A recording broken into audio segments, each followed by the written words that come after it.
खास मेहमानों से तारुफ आपका करा दें। हमारे साथ प्रेम शुक्ला जी हैं बीजेपी की तरफ से पक्ष रखने के लिए, पूजा त्रिपाठी कांग्रेस की तरफ से पक्ष रखने के लिए, नीलम मिश्रा जी जेएमएम की तरफ से पक्ष रखने के लिए, अनंत विजय जी वरिष्ठ पत्रकार हमारे साथ हैं और संगीत रागी जी राजनीतिक विश्लेषक हैं और आरएसएस के बारे में भी जो भी सवाल है मन में उसका जवाब भी संगीत रागी जी देंगे। तो सबसे पहले जरा मैं संगीत रागी जी, क्योंकि आरएसएस अब पूरी तरीके से बदलती हुई नजर आ रही है, पश्चिमी सभ्यता से दूर खुद को रखने वाली, देश को रखने वाली, अब जेन जी जेन अल्फा करके सम्मेलन कर रही है। तो सर ये विचारधारा में बदलाव है या पैकेजिंग बदली है केवल? न तो विचारधारा में बदलाव है न पैकेजिंग है।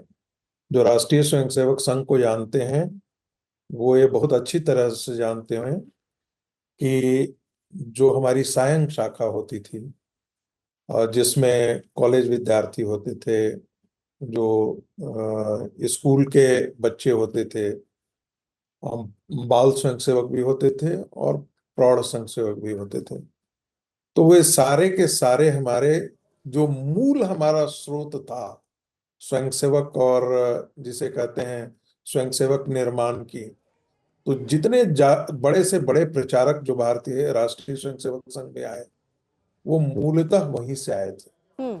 सायं की जो हमारी शाखा होती थी वो किसकी शाखा होती थी? वो बुजुर्गों की शाखा नहीं होती थी। सायं की जो राष्ट्रीय स्वयंसेवक संघ की जो शाखा होती थी वो मूलतः विद्यार्थियों की शाखा हम उसे कहते थे और उसके लिए अलग से जी जो विद्यार्थी बोला आपने ना, यही तो मैं कह रही हूँ कि पहले विद्यार्थियों के शब्दों का इस्तेमाल होता था, युवाओं का इस्तेमाल होता था, भारतीय संस्कृति झलक दिखती थी। अब ये जेनजी जेन अल्फा क्यों? इनका सम्मेलन, विद्यार्थियों का सम्मेलन तो करती आई आरएसएस में, तो कोई नई बात नहीं ना। ये जेनजी जेन अल्फा ये नया है सर। देखिए इन शब्दों का प्रयोग तो हम लोग सुनते हैं अपने यूनिवर्सिटी के कॉरिडोर में, बच्चों से सुनते हैं, हम नहीं जानते हैं ये अल्फा क्या है, बीटा क्या है, गामा क्या है। अब बच्चे तो बड़े बड़े सिर्फ रिलेशनशिप, कंपेनियनशिप क्या क्या बोलते हैं, तो हमें तो हमारे तो सर से ऊपर से निकल जाता है। तब उनसे कभी कभी हम पूछते हैं कि भाई ये शब्द क्या है। तो कल ही एक लड़की बता रही थी, हमारी विद्यार्थी है, कि मतलब दो लोग साथ साथ अरे वो तो सर ठीक है, वो पता है। मैं ये जेनजी और जेन अल्फा, क्योंकि आरएसएस ने बदला है ना खुद को। देखिए जेनजी जेन अल्फा शब्दों का इस्तेमाल, क्योंकि आप ही लोग कहते थे कि हमें पश्चिमी विचारधारा उनके हिसाब से नहीं ढलना है, हमें अपनी संस्कृति मजबूत करना है ना सर? तो आपको क्या लगता है कि मोहन भागवत जी जब एड्रेस कर रहे होंगे तो क्या उसके बारे में क्या बातें करेंगे? वो जब बात करेंगे तो मूल वैचारिक अधिष्ठान के बारे में ही बात करेंगे। उनसे जब संवाद करेंगे तो उनको यही बताएंगे कि हमारी मूल विचारधारा क्या है, ठीक है हमारी प्रेम शुक्ला जी। ओके सर, की जड़ें क्या है, ओके, हमारी संस्कृति की जड़ों में वो प्रेम शुक्ला जी, प्रेम शुक्ला जी प्रधानमंत्री के नाम पर। अब ये बताइए, जो डैमेज हो गया जंतर मंतर में, जेनजी आंदोलन ने जो सरकार को डैमेज दे दिया, अब क्या वो कंट्रोल करने की कोशिश आरएसएस कर रहा है? मेरा सीधा सवाल। ये बोले सरकार को डैमेज हुआ, ये संकल्पना ही जो है समझ के परे है। कोई डैमेज नहीं हुआ। नहीं सर, अगर मंत्री तक का इस्तीफा हो जाए तो सरकार पूरी डैमेज में गिनते हैं कि नहीं गिनते हैं? हाँ, तो मंत्री उन्होंने नैतिक आधार पर त्याग पत्र दिया है। अपने से तो दिया नहीं ना सर, जंतर मंतर में इतने छात्र पहुंचे, दबाव बना सरकार पर, तब दिया ना। नहीं, बिल्कुल नैतिक आधार पर दिया है, बिल्कुल नैतिक आधार पर दिया है। ये कोई कांग्रेस की सरकार थोड़े कि कपिल सिब्बल जो है वो उनके कार्यकाल में एम्स तक के पेपर लीक हो जाएंगे और त्याग पत्र नहीं देंगे। अभी झारखंड में तमाम लोग बैठे हुए हैं प्रदर्शन करते हुए, कौन दे रहा है वहां त्याग पत्र? कर्नाटक में किसने त्याग पत्र दिया? हिमाचल प्रदेश में किसने त्याग पत्र दिया? पंजाब में किसने त्याग पत्र दिया? इंडिया अलायंस की सरकारों में इस तरह से नैतिकता के आधार पर त्याग पत्र की परंपरा नहीं है। जेनजी तो झारखंड में भी बैठा है ना, क्यों नहीं झारखंड के में त्याग पत्र हो रहा है? क्यों नहीं कांग्रेस उसके लिए दबाव बना रही है कि आप ही के नेता कहते रहे कि हमारे यहाँ इस्तीफे नहीं होते, ये तो परंपरा यहाँ भी नहीं रही। नहीं तो एमजे अकबर ने पहले भी त्याग पत्र दिया था इसी सरकार में। आदरणीय नरेंद्र मोदी जी की सरकार में नैतिकता के आधार पर एमजे अकबर जी ने त्याग पत्र दिया था। आप तो भली भांति जानती हैं अर्पिता जी। तो नैतिकता के आधार पर त्यागपत्र, और हमारे तो लाल कृष्ण आडवाणी जी का नाम आ गया था सिर्फ हवाला डायरी में, जैन डायरी में उन्होंने त्यागपत्र दे दिया था। तो भारतीय जनता पार्टी की जो है नैतिकता के उच्च अधिष्ठानों को पालन करने की परंपरा रही है। ठीक है सर। नीलम मिश्रा जी, नीलम जी, युवाओं से कनेक्ट करने की कोशिश हो रही है, क्या गलत हो रहा है? आप लोगों के अभी युवा बैठे हैं, आप कनेक्ट नहीं कर रहे हैं, इन्होंने अपना सम्मेलन रख लिया, क्या गलत है? देखिए, जंतर मंतर पे जो भी हुआ वो पूरा देश देखा, कुछ भी सही नहीं हुआ वहां पे, आज भी जजमेंट नहीं हुआ, क्योंकि धर्मेंद्र प्रधान जी का इस्तीफा मात्र ही छात्रों के साथ न्याय अगर हम बोलेंगे तो गलत हो जाएगा। क्योंकि मैं ये सवाल पूछना चाहती हूँ कि आखिर वो नौबत कैसे आया जहां 30-30 छात्र आत्महत्या कर लेते हैं, जहां पे आज भी कितने स्टूडेंट्स हैं जो हॉस्पिटलाइज हैं, एक स्टूडेंट का आंख चला गया, एक बच्ची आज भी एडमिट है, वेंटिलेटर में है। और सबसे बड़ी बात यह है कि वैसे माता पिता से भी जाकर मिलना इन लोगों ने जरूरी नहीं समझा। तो नैतिकता के आधार पे राजनीति, भारतीय जनता पार्टी के लोगों को छात्र और छात्र हित से जुड़े हुए किसी भी मुद्दे पे ना बोलना चाहिए, ना ही डिबेट पे आना चाहिए। मैं तो साफ कहना चाहती हूँ, और ना ही झारखंड से जंतर मंतर का तुलना करना चाहिए, क्योंकि आज झारखंड में शांतिपूर्ण ढंग से छात्र आंदोलन कर रहे हैं, अपनी मांगों को रख रहे हैं, और सरकार बिल्कुल गंभीरता से छात्र के साथ जुड़ी हुई है। ठीक है, नीलम जी, मुझे ये भी बता दीजिए, एक चीज बताइए ना, छात्र कितने दिन से वहां पर बैठे हुए थे प्रदर्शन करने? छात्र कितने दिन से बैठे हुए थे मैडम? पहले दिन कब से बैठे हैं छात्र वहां पर? आप लोग तो देख ही रही है ना। नहीं, मैं नहीं देख रही, कवरेज कर ही रही है। नहीं, आप बताइए। कवरेज अगर जंतर मंतर में भी कर आप देते, बताइए मैडम, मैंने ये पूछा, कवरेज की बात ही नहीं की, कवरेज तब भी हुई मैडम, ये बहुत आसान है, मैं आपसे क्या पूछ रही हूँ? अरे नीलम जी सुनिए, कब से बैठे हैं छात्र सवाल प्रदर्शन करने? पूछना बहुत आसान है मैडम, सवाल मैम सरकार चलाना भी आसान नहीं है, ये आप भी समझ रही होंगी, सरकार चलाना भी आसान नहीं है ना, आसान तो कुछ नहीं है फिर, दुनिया में कुछ आसान नहीं है। नीलम जी मैं पूछ रही हूँ, ये छात्र कब से बैठे थे? ये छात्र कब से बैठे थे? ये छात्र देखिए जब से भी बैठे हैं, जब से भी बैठे हैं, हेमंत सोरेन जी के नेतृत्व में, मतलब आपको डेट भी याद नहीं है? नेतृत्व में हमारी सरकार, आप सरकार चला रहे हैं, आपके राज्य में छात्र कब से प्रदर्शन कर रहे हैं वो भी नहीं याद आपको? क्यों नहीं याद है आपको? यहाँ पे मैं एग्जाम देने थोड़ी आई हूँ आपके पास। नहीं, मैं आपका टेस्ट थोड़ी ले रही हूँ मैम, आप सरकार में, मुझे लगा, और मैं ये थोड़ी पूछ रही हूँ उत्तर प्रदेश में क्या हुआ, आपके राज्य के बारे में पूछ रही हूँ। कितने दिन बैठे थे? ये तो कोई जवाब हुआ नहीं ना मैडम, सवाल जंतर मंतर में कितने दिन मैडम, सवाल के जवाब में सवाल थोड़ी, सवाल के जवाब में तो जवाब होता है। कितने पैलेट गन चलाए गए मैम? गूगल कर लीजिए आप। कितने चलाए गए मैडम? झारखंड में कब से बैठे हैं छात्र? पाकिस्तानी एजेंट बोला गया, झारखंड में पाकिस्तानी एजेंट बोला गया, डन। किन छात्रों को चाइना एजेंट बोला गया, ठीक है, कब से बैठे हैं छात्र? अमेरिका फंडिंग बताया गया। झारखंड में कब से बैठे? झारखंड में 11 दिन हो गया, 10 से 11 दिन से बच्चे बैठे हुए हैं। अच्छा, और वो पहला दिन नहीं याद है मैडम? 25 जुलाई से छात्र बैठे हुए हैं। 10 से 11 दिन हो गया ना, आप जोड़ करके देख लीजिए ना। 25 से आज नहीं याद था ना आपको डेट, और फिर आप ये दिखा रहे हैं कि हम कितने छात्रों के प्रति सजग हैं। चलिए ठीक है मैडम, सजग दिखा नहीं रहे, सजग दिख रहा है, कैमरा में दिख रहा है, माननीय मुख्यमंत्री जी का एक्शन दिख रहा है। ठीक है, नहीं मुझे आनंद जी के पास जाना, बाकी मेहमानों को ले लूं फिर जवाब लूंगी। मैम एक बार जरा पूजा त्रिपाठी, अरे छात्रों से अगर वो कनेक्ट हो रहे हैं तो क्या दिक्कत है? राहुल गांधी ने भी छात्रों के लेकर गूंज कार्यक्रम किया, बकायदा एक लंबा चौड़ा उन्होंने प्लान बनाया कि हम छात्रों के साथ इस तरह से कनेक्ट होंगे, लेकिन वो कनेक्शन बना नहीं ना मैडम। प्रयागराज में जो कार्यक्रम होना था वो बार बार टलता चला गया। जब तक राहुल जी वापस आए तब तक यहाँ बड़ा आंदोलन हो गया था, और राहुल जी ने सोचा बढ़िया पका पकाया खाना मिल गया, अब तो नहीं। देखिए, पका पकाया खाना किसको मिला है? मैं अभी संकेत जी की बात सुन रही थी, आपकी बात पर भी आती हूँ कि वो जेनजी टर्मिनोलॉजी की बात कर रहे हैं। तो अगर जेनजी टर्मिनोलॉजी की बात हो रही है कि सिचुएशनशिप, रिलेशनशिप, तो मैं वो बताऊंगी शायद वो उससे वाकिफ नहीं होंगे, पर गटर जनरेशन से तो वाकिफ होंगे, पंक्चर वाला के बेटे बेटियों से तो वाकिफ होंगे। और चलिए आरएसएस पे आते हैं। तो लिम्मी जी ने कहा था कि ये संविधान विरोधी और देश विरोधी जनता है, ये जनरेशन है। तो आज मोहन भागवत ये बात क्लियर कर दें कि वो जेनजी से इंटरेक्ट कर रहे हैं, जेनजी को नेशन बिल्डिंग पे बात कर रहे हैं कि वो संविधान विरोधी और देश विरोधी है, क्योंकि दो बातें तो नहीं चल सकती।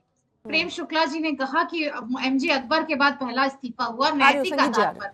ये इससे बड़ी मजाक नहीं हो सकती। अनैतिक आधार पर सबसे बड़ा इस्तीफा एमजे अकबर का हुआ था। वो क्या किया था, जेनजी की भाषा यूज करूंगी, ग्रोपिंग पर उनका चार्ज लगा था, इसीलिए उनको इस्तीफा देना पड़ा था। आपने बोला पका पकाया मिल गया। आज जब राहुल जी प्रधानमंत्री आवास के सामने धरना दे रहे हैं, राहुल जी की पूरी सेना है ना, एनएसयूआई और आईवाईसी, हर दिन अर्पिता जी देश के हर कोने में, हर शहर के किसी न किसी कोने में वो लाठी खा रही थी, वो शिक्षा मंत्री के घर के सामने दे रही थी, वो मशाल मार्च कर रही थी सिर्फ शिक्षा बच्चों की मांगों को लेकर। तो पका पकाया तो किसी को नहीं खाना, क्योंकि 1.5 महीने से हम ये पूरा मोमेंटम बिल्ड कर रहे थे। और लेकिन यहाँ बात किसी पार्टी की नहीं है, बात यह है कि यहाँ किसी ने भी नैतिक आधार पर देश पर एहसान नहीं किया इस्तीफा देकर। उनको इस्तीफा देना पड़ा जब इनको लग गया था कि सर से पानी ऊपर चला गया था। तो आज अगर आपको जेनजी से बात करनी है तो सबसे पहले अमित शाह जी आकर बताएं पार्लियामेंट में, जो 20 दिन से नहीं आए हैं। ठीक है झारखंड पूजा की जी, बात अगर की, मैं अभी उन ये पर आपसे पूछ लूंगी कि राहुल गांधी प्रधानमंत्री आवास तो पहुंच जाते हैं, रांची में छात्रों की बात सुनने वहां तो उनकी सरकार उनको पहले पहुंच जाना चाहिए। यहाँ तो इनको दबाव बनाना पड़ रहा है सरकार पे, वहां तो एक राहुल जी पहुंच गए, काम ऐसे हो जाएगा मैडम, ऐसे नहीं।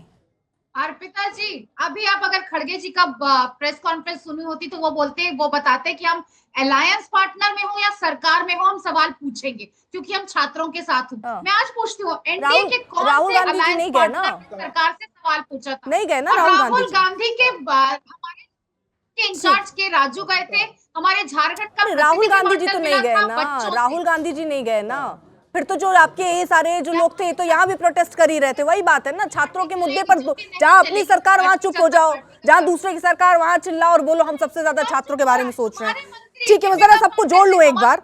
संगीत रागी जी, मैं आ रही हूँ आपके पास। सर आनंद विजय जी को एक बार जोड़ लूं मैं, क्योंकि देखिए अगर CSDS का पूरा डेटा देखें, आनंद जी मेरा सवाल आपसे रहेगा ये कि देखिए 24 में बीजेपी को करीब 39% यूथ का साथ मिला था, कांग्रेस को 21%, 19 में 41% बीजेपी के साथ और कांग्रेस के साथ 19%, और 14 में बीजेपी को 34% जो यूथ था साथ गया था और कांग्रेस को 19%। यानी ये CSDS का आंकड़ा है जो दिखाता है कि बीजेपी को 14 में 34, 19 में 41 और बीजेपी को 24 आते आते 39%। तो ये तो सर डेटा के आधार पर भी देखें तो सारा पूरा खेल समझ में आता है। टारगेट युवा ही है, वोट बैंक हासिल करना है, जंतर मंतर वाला डेंट करके आप उसी को सुधारने के प्रयास के तौर पर देख रहे हैं क्या आप ऐसा? नहीं, मुझे ये लगता है कि हमेशा से युवाओं की पहली पसंद अभी पिछले 3 चुनावों से भारतीय जनता पार्टी रही है और नरेंद्र मोदी युवाओं की पसंद रहे हैं, जो आंकड़ों में दिखता है। ये मेरी धारणा नहीं है, ये तथ्य है, इसलिए मैं इसको दोहरा रहा हूं, क्योंकि 2014 में युवाओं के एक आशापुंज बनकर नरेंद्र मोदी जिस तरह से परिप्रेक्ष्य में आए थे, उसके बाद से लगातार 2-4% ऊपर नीचे होता रहा और आप जाके वही, मतलब मुझे लगता है 41 से लेके 34 के आसपास और कांग्रेस 19 से लेके 21 के आसपास स्थिर है। देखिए, मुझे अभी आप लोगों की बड़ी दिलचस्प चर्चा में सुन रहा था और आपने जो पका पकाया खाना वाली बात कही ना, उसी में मुझे जोड़ना है। एक तो पहली बात यह कि राहुल जी को युवा कहना बंद कर देना चाहिए, 4 साल में वो सीनियर सिटीजन हो जाएंगे। वो हमारी पीढ़ी के हैं राहुल जी, और हम लोग साथ ही 4 साल में सीनियर सिटीजन हो जाएंगे। तो मुझे लगता है कि ये वाला एक युवा वाला मामला छोड़ देना चाहिए। और दूसरी बात कि राहुल जी ने 20 मिनट धरना दिया सिर्फ, अर्पिता जी इस बात को ध्यान रखिएगा, जो 7 LKM के बाहर बैठे उसके बाद उनको उठा के ले जाया गया, वो जंतर मंतर पर कभी नहीं गए। उनकी पार्टी के नेता पवन खेड़ा काफी दिनों बाद, काफी दबाव के बाद वहां गए। तो जंतर मंतर से कांग्रेस पार्टी को जोड़ना उचित नहीं है। कांग्रेस पार्टी अपना एक गूंज, जो आपके प्रोग्राम का नाम भी है, उसी नाम से कांग्रेस पार्टी युवाओं के बीच जाने का प्रयास कर रही है। पटना के छात्र अभी भी राहुल गांधी की राह देख रहे हैं, क्योंकि पटना में कार्यक्रम की घोषणा हो गई थी, उसके बाद 21 दिन के लिए राहुल जी अवकाश पे चले गए थे। तो मुझे ऐसा प्रतीत होता है कि जो झारखंड का मुद्दा है वो बिल्कुल अलग है, वो देसी आंदोलन है, और दिल्ली का जो था वो बिल्कुल अर्बन था। मैं कई दिनों से इस बात को दोहरा रहा हूं, उस समय भी मैंने कहा था कि जंतर मंतर का आंदोलन एक अर्बन फेनोमेना है जिसमें सोशल मीडिया प्लेटफॉर्म्स की बड़ी भूमिका है। आप देखिए 37% आबादी जो भारत की है वो इंस्टाग्राम पे है इस वक्त। तो और इंस्टाग्राम का एल्गोरिदम उस समय इस प्रकार से चेंज किया गया था कि जो लोग फिल्म और पर्यटन देखा करते थे उनको भी जंतर मंतर के विजुअल्स दिखाई पड़ने लगे तो थे और आनंद जी, रील्स आप क्या कहना चाह रहे हैं कि जंतर मंतर में मैं बैठे कहना हुए ये शख्स वो छात्र नहीं थे, झारखंड में मैं छात्र कहना हैं? ये मैं कहना ये चाह रहा हूं कि पूजा जी आ रही हूँ। उनको सोशल मीडिया के एल्गोरिदम का बहुत जबरदस्त समर्थन था और इसी को अमेरिका का जो दार्शनिक है नोम चॉम्स्की मैन्युफैक्चरिंग कंसेंट कहते हैं। तो कंसेंट मैन्युफैक्चरिंग का जो खेल जंतर मंतर पे खेला गया उसका अभाव मुझे रांची में दिखाई देता है, क्योंकि रांची के विजुअल या उस तरह से रील आपको दिखाई नहीं देते होंगे अर्पिता जी, बहुत खोजने के बाद आपके हैंडल पे आएंगे, जबकि दिल्ली के रील्स हमारे हैंडल पर स्वतः चल के आए थे। तो ये जो देश की संप्रभुता को ये टेक कंपनीज कंट्रोल करना चाहती है, इसमें सभी ये राजनीतिक दल उनके एजेंडे पे है ही नहीं। ठीक उनके है, एजेंडे पे तो भारत है। पूजा त्रिपाठी कुछ कहना चाह रही है। हाँ, तो अगर देश की संप्रभुता को चैलेंज कर रही है ये अमेरिकी कंपनियां और ये स्वतः आ रहे हैं रील्स, पहली बात तो ये अर्बन फिनोमिनन देसी में छात्रों को मत बांटी। सिवान में बच्चों के ऊपर AK-47 पॉइंट की गई थी, वो अर्बन फिनोमिना था कि वो देसी बच्चे थे? नागपुर में बच्चे निकले, आसाम में बच्चे निकले, कोलकाता में बच्चे निकले, मिजोरम तक बच्चे निकले, प्रयागराज में निकले, वो अर्बन फिनोमिना है कि देसी है? यहाँ आज का युवा बिल्कुल ही फ्रस्ट्रेट हो गया। आप जब मोदी जी की पॉपुलैरिटी की 34% बनाम 19% की बात करती है, मैं तो कहती हूँ मोदी जी की इंस्टाग्राम रील्स पर जाके जरा कमेंट पढ़कर आइए, किस तरीके से बच्चे उनके इकबाल का तार तार कर रहे हैं, किस तरीके से बच्चे सवाल पूछ रहे हैं। और ये हमको जानना जरूरी है, कि मीडिया को जानना जरूरी है कि सवाल कैसे पूछे जाते हैं। दूसरी बात, अगर ये अमेरिकी कंपनियों की साजिश थी कि हमारे देश की संप्रभुता को, हमारे देश की सुरक्षा को खतरा था, तो होम मिनिस्ट्री क्या कर रही है? मीडिया को सिखाना बड़ा आसान है, लेकिन हम भी नहीं सिखा सकते ना कि विपक्ष को कैसे काम करना चाहिए, कैसे ऐसा काम करना चाहिए कि ये दीपके कॉकरोच जनता पार्टी का मंच ना होकर वो कांग्रेस पार्टी का मंच हो जाता और युवाओं का मुद्दा सबसे पहले राहुल गांधी साहब उठाते और इतना बड़ा कर देते कि दीपके जैसे लोगों को जगह ही नहीं मिलती। ये मैं आपको नहीं सिखा सकती मैडम, आप तो बहुत आसान तरीके से कह दे रही मीडिया को सवाल करना सीखना चाहिए। मैं भी आपको नहीं सिखा सकती कि विपक्ष को कैसे काम करना चाहिए। संगीत रागी जी, ठीक है मैडम, संगीत रागी जी। देखिए राहुल गांधी जो है उत्तराखंड में भी, देहरादून भी गए थे गुंज प्रोग्राम को लेकर के, कोई असर नहीं हुआ। राहुल गांधी जो है वो कोटा में भी गए थे, कोई असर नहीं हुआ। छात्रों का कोई लगाव नहीं राहुल गांधी के साथ। राहुल गांधी, अभी जो अनंत जी कह रहे थे, लेकिन वो हमारे लिए बड़ा डिस्करेजिंग था अर्पिता। हम 60 साल पूरा हो गए हैं, अभी भी अपने आप को जवान महसूस करते हैं।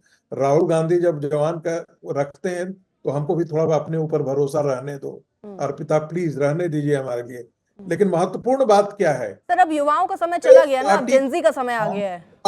कांग्रेस पार्टी के युवराज विदेश चले जाते हैं और देश को पता नहीं होता है। 3 सप्ताह तक ढूंढा जाता है उनको, और चार्जेस लगाना बड़ा आसान है। हम बार बार एक चीज कहते थे, ब्रजभूषण शरण सिंह के बारे में अपनी बारी मैडम। हाँ, ब्रजभूषण शरण सिंह पर तो कांग्रेस ने इतना हल्ला मचाया था। राहुल गांधी पर भी रेप चार्ज लगा था, ध्यान में है कांग्रेस पार्टी को, लेकिन राहुल गांधी जी उससे बरी हुए थे, ठीक है कि नहीं। आज ब्रजभूषण सिंह शरण सिंह पर जब बरी हो गए हैं, तब आपको दूसरा डायलॉग निकल करके आ जाता है। राष्ट्रीय स्वयंसेवक संघ हमेशा युवाओं के साथ संवाद करती रही है, कोई विचारधारा में बदलाव नहीं है। मैं फिर आपको कहता हूँ, लेकिन राजी साहब टाइमिंग पर सवाल उठाएं कि नहीं उठाएं? अभी जंतर मंतर में इतना बवाल होके खत्म हुआ है, और अभी मोहन भागवत जी जेनजी और जेन अल्फा के लिए सम्मेलन कर रहे हैं, तो टाइमिंग पर उठेगा कि सवाल के नहीं उठेगा? सर देखिए, एक बात बताएं अर्पिता, एक चीज ध्यान रखिए, अखिल भारतीय विद्यार्थी परिषद भारतीय जनता पार्टी का संगठन नहीं है, ये राष्ट्रीय स्वयंसेवक संघ का अनुसांगिक संगठन है और दुनिया का सबसे बड़ा छात्र संगठन है।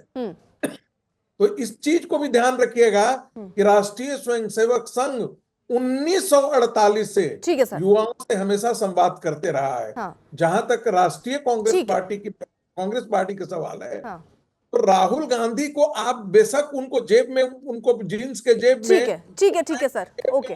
प्रेम शुक्ला जी, अब क्या पार्टी का भी एल्गोरिदम आपके बदल रहा है क्या? तो फ्रेंड्स पर आ गए हैं सर?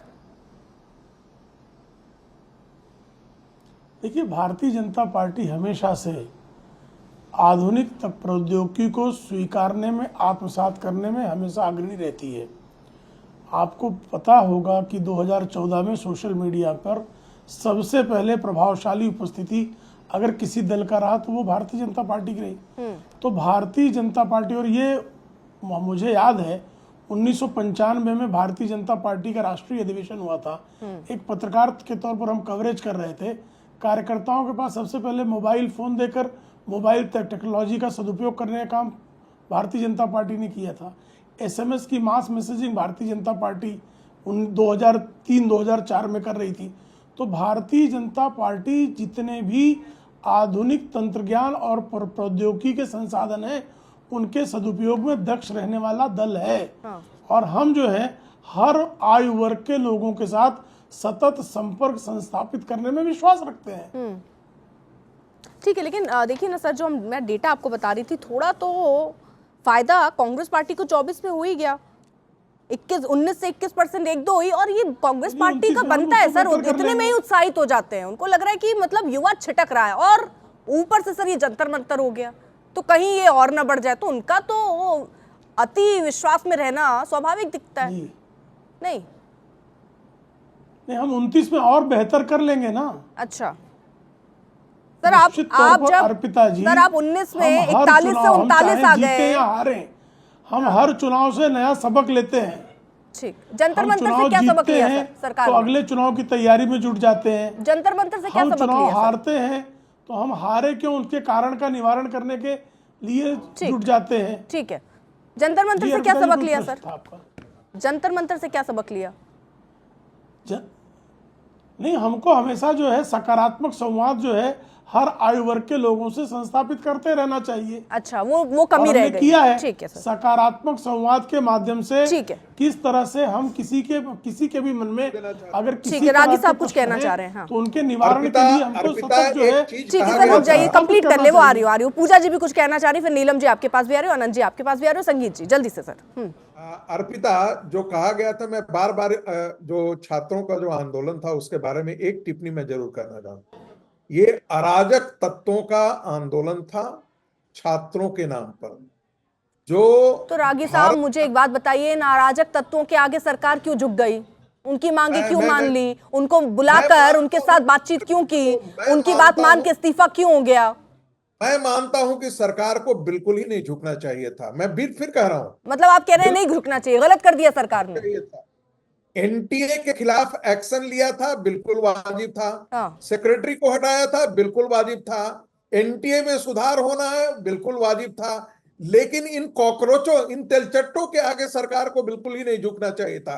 इसके पीछे की जो इस पे तो प्रेम शुक्ला जी का जवाब चाहिए मुझे। प्रेम शुक्ला जी, पीछे की जो ताकतें हैं, ठीक, उसको मैं पहचानता प्रेम शुक्ला जी से। हाँ, प्रेम शुक्ला जी, बिल्कुल सरकार ऐसे तो आप दोनों लोगों के कई बार मत एक जैसे ही होते हैं, आज बड़े अलग लग रहे हैं सर। जी जी, बिल्कुल अलग नहीं अर्पिता जी।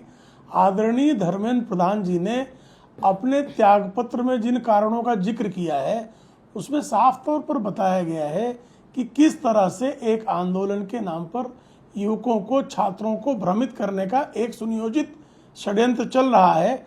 उस षड्यंत्र का, भ्रम का शिकार जो है सामान्य छात्र ना होने पाए। एक बात बताइए ना, इसलिए नैतिक आंदोलन में भी आपने यही कहा, ये आदरणीय आंदोलन में भी आप यही कह रहे हैं, फिर आपकी सरकार पर इसलिए सवाल क्यों ना उठे कि वो ऐसे बाहरी तत्व आकर पूरा खेल बिगाड़ जाते हैं और सरकार आपकी कुछ कर ही नहीं पाती?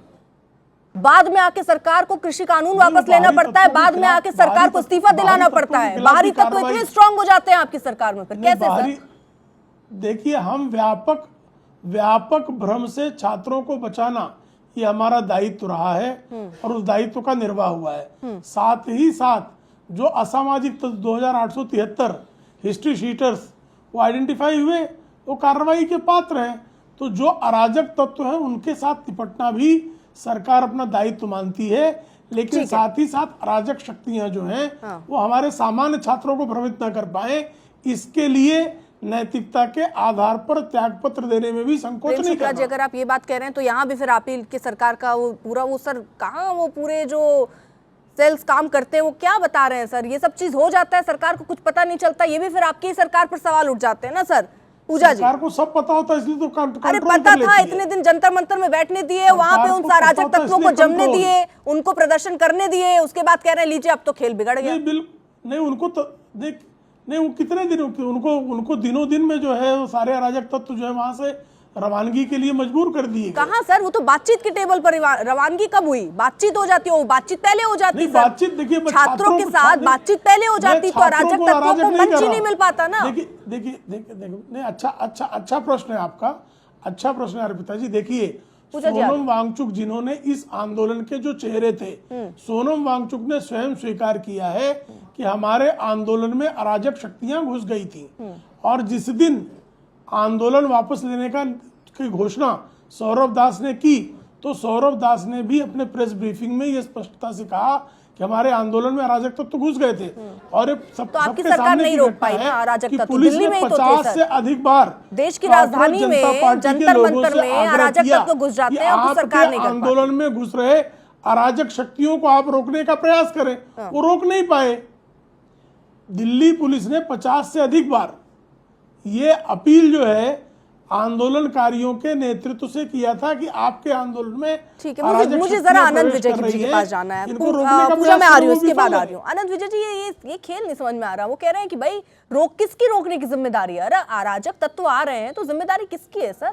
वो कह रहे हैं उन्होंने कहा कि हमने रोकनी, सौरभ दास मंच से ऐलान करेंगे ओहो अराजक तत्व प्लीज हमारे मंच में मत आइएगा, तो नहीं आएंगे।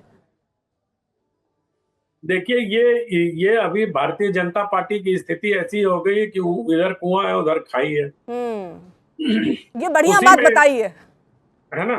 तो अब वो रास्ता वो चुन रहे हैं। मुझे तो लगता है आपने जो प्रश्न पूछा था उस प्रश्न पर प्रेम जी को और ज्यादा, मतलब नरेंद्र मोदी में जो एडेप्टेबिलिटी की क्षमता है उस पर बात करनी चाहिए। जिस प्रकार से उन्होंने अपने वीडियो में इंप्रूवमेंट किया, आप देखो और पिताजी, अगर आपको याद हो पहले दिन का उनका सेल्फी मोड में बनाया गया वीडियो, दूसरे दिन का और तीसरे दिन का, उसमें जो इंप्रूवमेंट आप देख रही हैं, उसमें फ्रेमिंग का इंप्रूवमेंट हो, उसमें एंगल का इंप्रूवमेंट हो, उसमें अपने चेहरे से दूर ले जाने का इंप्रूवमेंट हो, यही इंप्रूवमेंट वो जेन जी के साथ संवाद बनाने में लगातार करते। पूजा त्रिपाठी ठीक कह रही है, प्रधानमंत्री नरेंद्र मोदी ने जब पहले दिन वीडियो डाला था खूब गालियां उन पर पड़ी थी, लेकिन अब वही पूजा जी कृपया दूसरे और तीसरे दिन के वीडियो को जाकर देखिए, उनको सारे स्वर प्रशंसा के स्वर हो गए। तो मुझे लगता है अर्पिता जी की नरेंद्र मोदी में स्थितियों को देखते हुए खुद को बदल लेने की जो क्षमता है वो हमें दिख रही। ठीक है पूजा जी, बेहतरीन मोदी गान जो हो रहा है, मोदी का यशो गान हो रहा है, जय गान, कैमरा एंगल बदल रहे हैं, लाइट बदल रहे हैं। नरेंद्र मोदी जी संसद कब आए?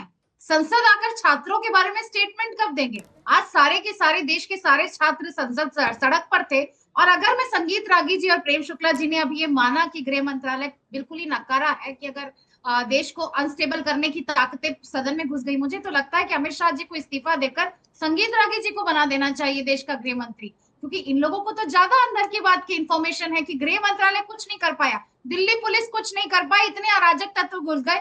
वो अराजक तत्व नड्डा जी और जितेंद्र जी के साथ बैठकर चाय पी रहे थे। तो आप अगर ये नरेंद्र मोदी जी की अडेप्टेबिलिटी है तो रहने दीजिए अडेप्टेबिलिटी, क्योंकि नरेंद्र मोदी जी हर उस छात्र के भी प्रधानमंत्री हैं जो आज सड़क पर पेपर लीक के खिलाफ नारे लगा रहा था, जो आज सड़क पर न्याय की मांग कर रहा था। आर्टिकल 75(3) के अनुसार नरेंद्र मोदी जी की ये नैतिक जिम्मेदारी थी, ये संवैधानिक जिम्मेदारी थी कि वो देश के सदन में आकर, देश में इतना बड़ा क्रांति आ गई, देश में इतना बड़ा रिवॉल्यूशन आ गया, लेकिन नरेंद्र मोदी जी सदन नहीं आए। नरेंद्र मोदी जी बाहर भले सदन की प्रेमिसेस में नहीं होंगे, ना ही अमित शाह जी आ रहे हैं जिन्होंने पैलेट गन और छात्रों पर हिंसा बरताई। पर आज जब आप बात करेंगे अडेप्टेबिलिटी, पूजा जी मैं 2006 की तस्वीरें दिखाऊं आपको।